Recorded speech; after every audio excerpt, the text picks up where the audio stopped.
ಬೆಳಗಿನ ಮಂಜು, ಮನೆಯ ಮುಂಭಾಗದಲ್ಲಿ ಹಸಿ ಸಗಣಿಯ ಮೇಲೆ ಅರಳಿ ನಿಂತ ರಂಗೋಲಿ, ಬಾಗಿಲಿಗೆ ಕಟ್ಟಿದ ಹಸಿರು ಮಾವಿನ ಎಲೆಗಳ ತೋರಣ, ಅಡುಗೆ ಮನೆಯಿಂದ ಅಮ್ಮ ಸಿದ್ಧಪಡಿಸುತ್ತಿರುವ ಆ ಬೆಲ್ಲ ಬೇವು ಮಿಶ್ರಣದ ವಿಶಿಷ್ಟ ಸುಗಂಧ.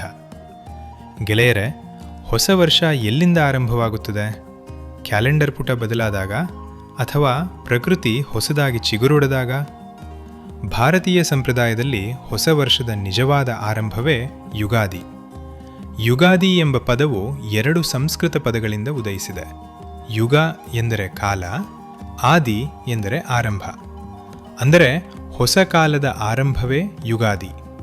ಇದು ಕೇವಲ ಒಂದು ದಿನಾಂಕವಲ್ಲ, ಇದು ಕಾಲಚಕ್ರದ ಪುನರ್ಜನ್ಮ.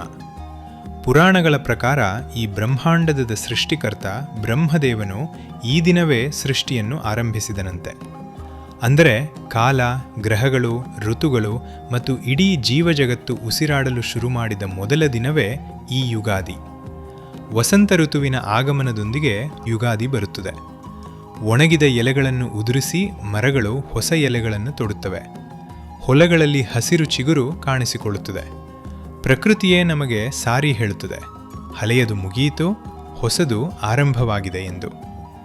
ನಮ್ಮ ಪೂರ್ವಜರು ಎಂತಹ ಜ್ಞಾನಿಗಳೆಂದರೆ, ಹೊಸ ವರ್ಷವನ್ನು ಕೇವಲ ಕಾಗದದ ಮೇಲೆ ಗುರುತಿಸಲಿಲ್ಲ, ಬದಲಾಗಿ ಪ್ರಕೃತಿಯ ಬದಲಾವಣೆಗೆ ಕೊಂಡಿ ಹಾಕಿದರು. ಯುಗಾದಿ ಅಂದರೆ ಅದು ಹೊಸ ಪಂಚಾಂಗದ ಬಿಡುಗಡೆ.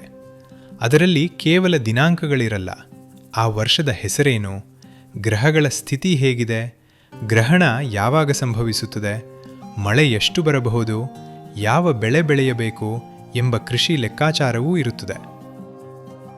ಹಳೆಯ ಕಾಲದಲ್ಲಿ ಹಳ್ಳಿಗಳಲ್ಲಿ ಪಂಚಾಂಗ ಶ್ರವಣ ಒಂದು ದೊಡ್ಡ ಸಾಮಾಜಿಕ ಕಾರ್ಯಕ್ರಮವಾಗಿತ್ತು. ಇದು ಇಡೀ ವರ್ಷದ ಯೋಜನೆಯನ್ನು ಸಿದ್ಧಪಡಿಸುವ ವಿಜ್ಞಾನವಾಗಿತ್ತು. ಹಬ್ಬಕ್ಕೆ ಮುಂಚೆಯೇ ಮನೆಗಳಲ್ಲಿ ಸ್ವಚ್ಛತೆಯ ಕಾರ್ಯ ನಡೆಯುತ್ತದೆ.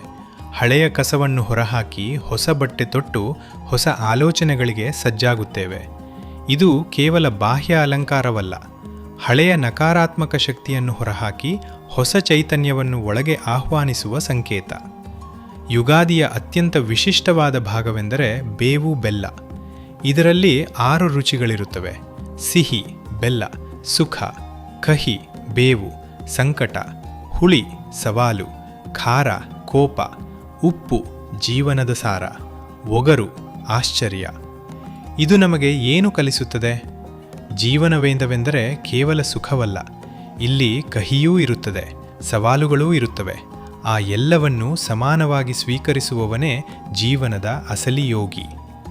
ಒಂದು ಪುರಾತನ ಕಥೆಯ ಪ್ರಕಾರ, ಒಬ್ಬ ರಾಜನು ತನ್ನ ಜೀವನದಲ್ಲಿ ಸದಾ ಸುಖವೇ ಇರಲಿ ಎಂದು ಬಯಸಿದಾಗ ಒಬ್ಬ ಋಷಿಯು 6 ರುಚಿಗಳ ಮಿಶ್ರಣವನ್ನು ನೀಡಿ ಹೇಳಿದನಂತೆ, ಯಾರು ಈ ಕಹಿ ಮತ್ತು ಸಿಹಿಯನ್ನು ಒಟ್ಟಿಗೆ ಕುಡಿಯಲು ಸಿದ್ಧನಿರುತ್ತಾನೋ ಅವನು ಮಾತ್ರ ಜೀವನದ ಸಕಲ ಸವಾಲುಗಳನ್ನು ಎದುರಿಸಲು ಸಿದ್ಧ.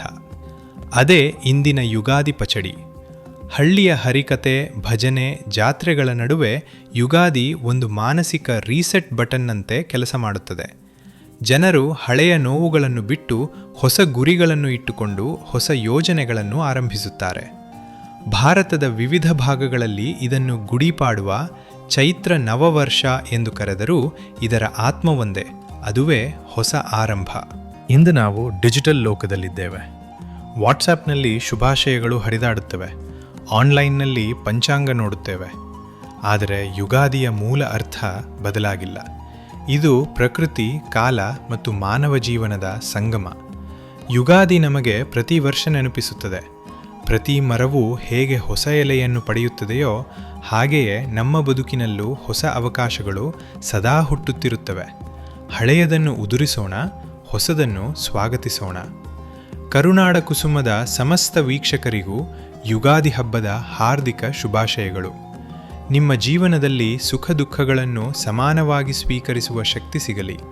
ಪ್ರತಿ ಯುಗಾದಿಯೂ ನಿಮಗೆ ಹೊಸ ಆರಂಭವಾಗಲಿ. ಜೈ ಹಿಂದ್. ಸಿರಿಗನ್ನಡಂ ಗೆಲ್ಗೆ. ಧನ್ಯವಾದಗಳು.